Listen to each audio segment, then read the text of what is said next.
Your lawn might look like a lost cause. However, with a few tips and strategies that you can act on today that I'm going to teach you, you can stop this from happening. Now, I'm also going to be doing a little science experiment with you. You may also have been given some bad advice in the past that's probably going to be doing your dog more harm than good. And lastly, I'm going to show you an easy, surefire way to fix these dog stains on the lawn. So let's go. Dog urine stains, or what we're going to refer to them today, dog pee stains, are easy to spot because you can see the green ring, and then usually in the middle it burns. If you don't have a dog and you still suffer from these, you might also have animals coming into your lawn, such as foxes, and doing their dirty deed on your lawn.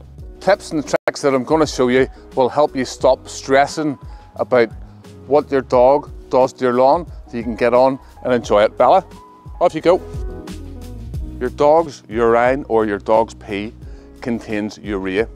Urea is essentially nitrogen. Nitrogen is the thing that makes our plants and our lawns green in little doses. However, whenever your dog goes to the toilet, it has a high dose of it, and it's the high dose that causes the burn. That's why whenever you look at the patches, it's green around the outside, but in the middle we have that burnt section. Think of your dog and its dog urine or nitrogen like sugar and a sugar rush. While nitrogen is good and it makes the lawn nice and green, whenever you get too much, it's like getting a sugar rush, and then the lawn can't handle it and it gets burnt. Now we know how to identify the dog urine stains and what's causing it. I hear you all say, what's the fix? One of the easiest ways to fix it is to have a chat with your vet and to change the dog's food. I have another method on that note, and some people say it's like Marmite. They swear by it, and other people say it just doesn't work. Let me know in the comments if you use it. Let's go to that now. Next up, we'll have dog rocks. Now, dog rocks are a natural product. They're made from volcanic rocks, and you put them into the dog's water, and over time they help soak up the nitrates in your dog's water. Now, some people swear by these things and they take 2 or 3 weeks to work. Let me know in the comments if you've used these. Has they worked for you? If you're enjoying this video, smash that like button because it really helps me out. A good way to stop your dog from damaging your lawn, and this one is quite obvious, although in a lot of cases can be very hard to achieve, is to train your dog to go in an area away from the lawn that's not important. So this next tip is for anyone that can't train their dog to go in a certain area. The first walk of the day is really important, as your dog stores up a lot of the dog urine within its bladder, and it's a very concentrated mix. So by taking your dog for a walk away from the lawn first thing in the morning can really help reduce those stains in the lawn. Encourage your dog to drink a lot of water, as this is going to help reduce the nitrate that's in the urine. If you want to get monthly tips directly to your inbox, stuff that you can action on right away, I have a newsletter. I'll drop a link down in the video comments if you sign up. Good, actionable lawn care tips.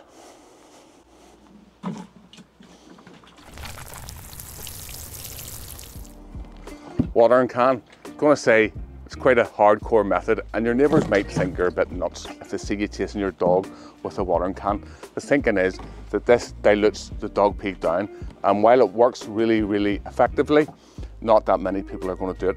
So another tip I would give you, much like whenever you get up first thing in the morning, take the dog somewhere else. If you get home from work, or if the dog's been out for an extended period of time, we'll then take it somewhere else. We're going to do some myth busting now, so let's go and do that now. Now, you might have heard that this stuff, tomato sauce, ketchup, red sauce, is good because you put it in the dog's pee and it neutralises the acid in the dog's pee. This is a myth and it doesn't work. And worst of all, you might actually be harming your dog. There's a common misconception that if you put on ketchup or tomato juice onto your dog's food, that it's the acidic nature of this product that can reduce the urea and stop it damaging the lawn. However, this just isn't true, and furthermore, you can actually hurt your pet as you're adding high sugar content or a high salt content onto your dog's food. The tools that we need to repair the lawn are really basic. We've got a fork because we want to do some aerating.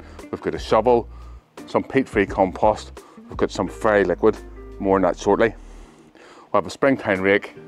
We're obviously going to need some grass seed. Now, if you want good, honest advice about the best grass seed for your lawn, I suggest that you check out Boston Seeds.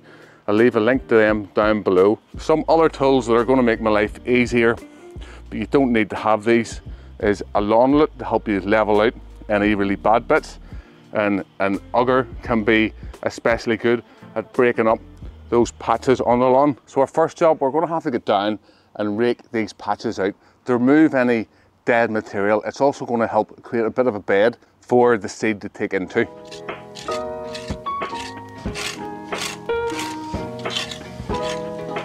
To speed this up, now I've got this raked off the best I can. You can see the material, much like Scarfan, we've just pulled out all the dead grass. I'm now going to use the drill and just break those areas up.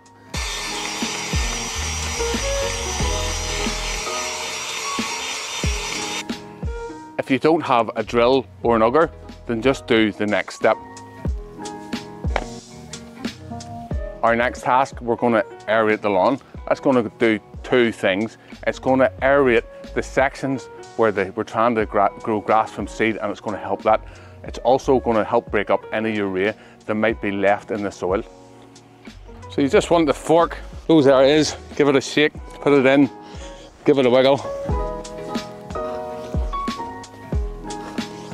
So now we're going to move on to our next step and use our fairy liquid as our homemade wetting agent. Welcome into the workshop. To help break up the dog pee on the lawn, we're going to use a wetting agent. Now for the wetting agent today, I'm using some fairy liquid. For the Americans and Canadians watching this, fairy liquid is dishwasher soap or washing up liquid or dish soap, whatever you know it as. You could also use shampoo. Now before I get properly into this, I just want to give you a word of warning. You don't want to use products like this over your entire lawn, as you might damage the soil biology. But for small areas, it's really good because it's going to act as a wetting agent, and a wetting agent helps break up the surface tension of the water. And I'm going to show you a little experiment for any beginners on how that works. So for our science experiment, we're going to use some fairy liquid and some ground pepper. To show you how fairy liquid works, we're going to try it without any fairy liquid first. So we'll have our pepper in our water, and it's very simple. If we put our finger in there, the pepper doesn't move at all. So now we're going to take some fairy liquid and we're going to put it under our finger and then dip it in there and see what happens.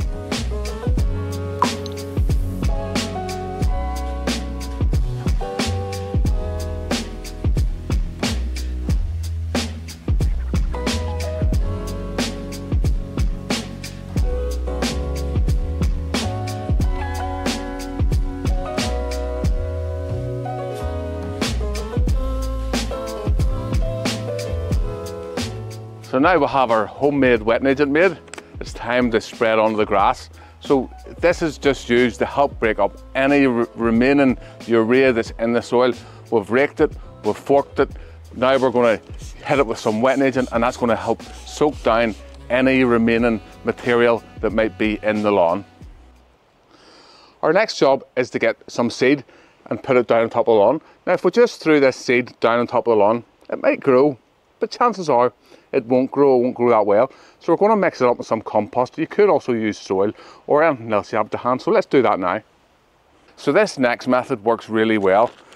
Today we're going to be using compost. Compost is going to be better as it holds onto the water a little better, and it's not going to dry out as much. You could also use soil. So to do this, we want to take our grass seed and throw in a couple of handfuls in the bottom of a bucket. Give it a shake around. Throw a bit more in there for luck. Throw in some compost. Putting the seed in first is important because it gets the seed the whole way through our mix. And then we want to get another couple of handfuls in here. Anytime I show this, people say, how much seed do you use? Don't overthink it, but you want to just mix that through. And shake round and round. So whenever you give it a shake like this, you're actually pulling the seed up from the bottom. And you'll finish off with a consistency like this. You can see the seed the whole way through that. There's not too much seed. If you have too much seed, then what happens is it doesn't grow. So you just want it like that. And then you just want to throw good handfuls down in. Anytime you put a handful down in, just give it a touch with your foot. If you're only doing small patches and you're filling in holes just here and there, pressing it down with your foot is generally enough. It's going to help level it out, and it's going to help get good seed to soil contact. If, however, you're doing large patches, well, then you're going to have to level, and I'm going to show you some tips on that now. We still have some things to do. I'm going to give you some watering advice very shortly. But now we're going to be leveling out those areas that we just put in. This is a stiff brush, not really that good for what we're going to be doing. A soft brush would be better, or even past that would be the lawn lute.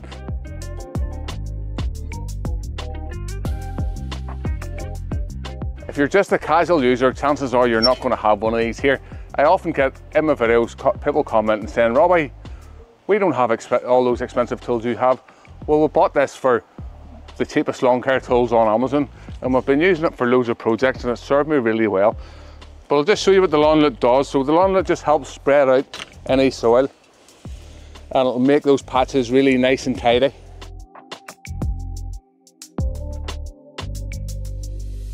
And it works much better than the brush. So just to stress, the lawn lute isn't totally essential. However, it does do a fantastic job at leveling out those areas. I'm going to finish off on some watering advice and say that a healthy dose of common sense is really useful here. What do I mean? For big patches like that, you're probably going to have to water that regularly to get it to grow. For smaller patches on your lawn, less so. However, if there's a dry spell, hot dry spell, or depending on what country you are, you might have prolonged dry spells, then yes, you're probably going to have to water. However, if there's a lot of dew around and you're just doing small patches here and there every now and again, there's a good chance that there'll be enough moisture in the air without you having to really sort of worry about it too much. So just use a bit of common sense. Now, if you've enjoyed this video, watch this video next. I think you'll really like it. It's some cheap Amazon tools that you can use for your lawn.